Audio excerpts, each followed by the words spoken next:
Okay, so negotiate price and interest rate. So when you negotiate successfully, you're armed with information. So it's actually, with all the information available online, it's pretty easy to, in a lot of instances, you can know more about the vehicle you want than the salesman. So determine the dealer holdback. The book says that holdbacks between 1% and 3%.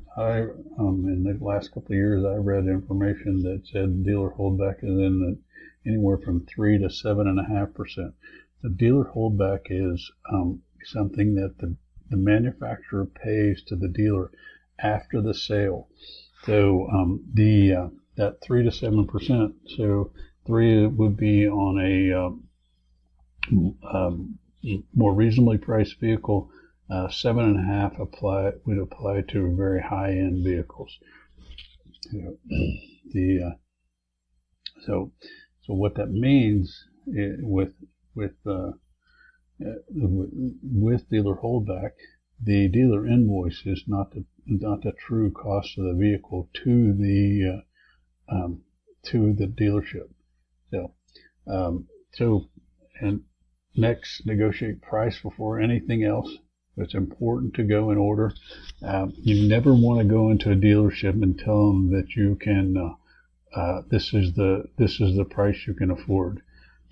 You will end up in paying monthly payments for the rest of your life for some crappy vehicle. So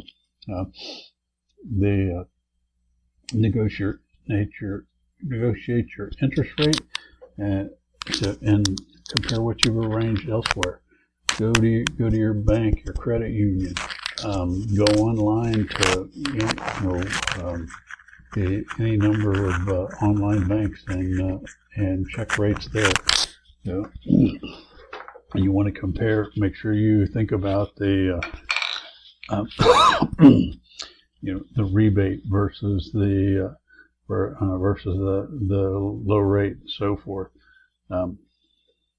Negotiate your trade-in. You want to negotiate as far as the dealer's concerned. You're not trading in until after you know what their what the price of the vehicle is and what the interest rate on the loan is. So obtain a firm commitment for trade-in allowance from the dealer. Go online and get quotes. Again, any number of places that will give you a quote for buying your vehicle. Sell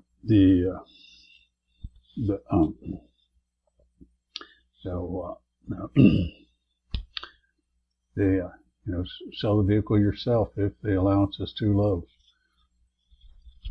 Be wary of highballing. The highballing is the practice of offering you more and then adding on fees to your trade-in. The reconditioning fees is a popular item. Finalizing the deal. So you play good cop, bad cop. So husband and wife, you go in. One of you act like you can't live without the vehicle, and the other one it will be the skeptic. Make the decision. Using a grid to help you identify your priorities. Finalize your deal. Evaluate the decision. Finally, why should a shopper negotiate? To obtain the best deal possible. What is dealer holdback and why is it important? So go back. Invoice price reflects the price that the dealer has been billed by the manufacturer. So this is likely not the price that the dealer will pay when the vehicle is sold because of holdback. And again, I mentioned the holdback. From what I read, holdback anywhere from 3 to 7%. And sometimes dealers are willing to give up some portion of holdback. Okay. We'll start the next lecture with the 3 aspects of vehicle purchases that should be negotiated and in the order.